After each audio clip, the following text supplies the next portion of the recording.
Hey AP, this video is on alloys, and it is probably going to be your shortest video of the year, so enjoy. So an alloy is a metallic bond that occurs between elements that are different metals. So what we end up with is in a metallic bond, we have closely packed lattice of positive ions surrounded by a sea of electrons. And we say that these electrons are moving around and delocalized. So you can picture just this vast area where we've got these positive charges, all over the place.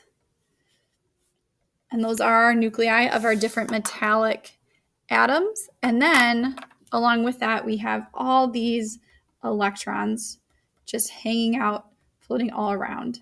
And it's because of these delocalized electrons that are able to move all over the place. Think of them like a sea or the ocean. They're just moving all over. They can shift back and forth. Because of these delocalized electrons, that's what gives metals all their really cool properties and things that we depend on. So they're good conductors of electricity because of these moving electrons, right? Electricity can easily flow along all of the electrons. And then they're malleable and ductile. Remember, malleable means that you can pound into sheets or form into different things. And ductile is specifically forming them into a wire, so they can be drawn out into a wire. And that's good because your wires in your home are made of copper, and we need them to be in a wire form and then to carry our electricity. And again, this happens because of an electrostatic attraction between the positive and negative charges. So they're attracted. However, there's a lot of flexibility. So these can get pushed over this way and they'll just kind of squish together and they'll be like, okay, I'll be attracted to this nucleus now. And this nucleus will get moved over here and I'll be attracted to these electrons. So very, very different from our ionic bonding from yesterday where we had this strong crystal lattice where if I pushed, then my charges line up perfectly and now they repel each other and break off. Opposite here, because there's no rhyme or reason to where things are, when I push stuff across, I apologize for moving a cart, but when I push stuff across, I don't have any of that repelling, so it's not going to pop anything off. They're just going to squish and move over. So that's what makes the properties of our metallic bonds. Now, if I mix different atoms of metals together, I get what's called an alloy. So for my softball and baseball players, you're probably really familiar with alloys you have in your bats. So we have our composite bats that are made up of different alloys that give us better pop off the bat of the ball coming off. There's other places where you have alloys. So steel is an alloy. Steel is an interstitial alloy. Brass is another alloy, but brass is a substitutional alloy. So depending upon the type of atoms that we have, it's going to tell us what kind of alloy, and therefore it's going to affect their properties. So if I have a pure metal, my atoms are all of one type. So we could say that these are all iron atoms here. Okay. Now, if I introduce small atoms to my metals, well, those small atoms are going to sit in between my larger atoms. They're going to go into the gaps here. Now, when I have ones that go into the gaps, so small atoms of an impurity fill the spaces between pure atoms in a metallic lattice, those we call interstitial alloys, okay, meaning it goes in between our gaps here. An example of this is steel, where we have carbon, which is a really, really small non-metal atom, gets in between our iron atoms.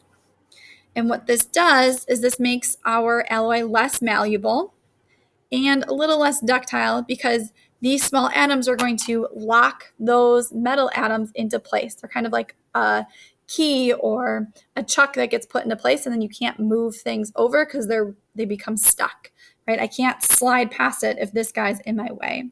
So it increases the rigidity of my alloy.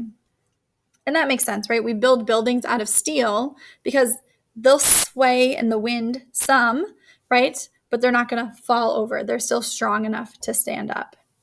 And this is different than a substitutional alloy. Here we can see that now I'm replacing some of my pure iron atoms with something else. Okay, so we can see here in this example, if this is brass, we could say that brass, we have copper replaced by zinc. So the dark ones would be zinc, and these would be copper. Now, zinc and copper are pretty close to each other on the periodic table. They're one right next to each other, actually. Good afternoon. At approximately 4 p.m., we're going to run another fire alarm test in order to bring the South Gym online. So we apologize for any inconvenience this will cause. It should take about 3 to 5 minutes at the most. Thank you. That's okay. We're going to be done here in a second. So they're one right next to each other on the periodic table, and that means that they're basically the same size for all intents and purposes.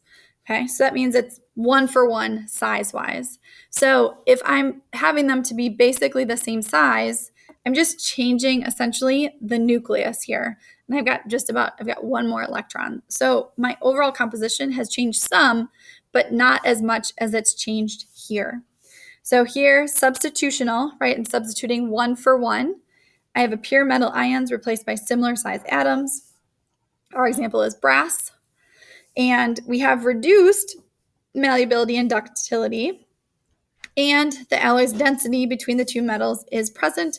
However, it's not nearly as much of a change as we have here, where I've greatly changed my density, right? I've added in and filled in my gaps. Here, I've just swapped out the different atoms. So we're going to explore more about these two types of alloys in our practice tomorrow.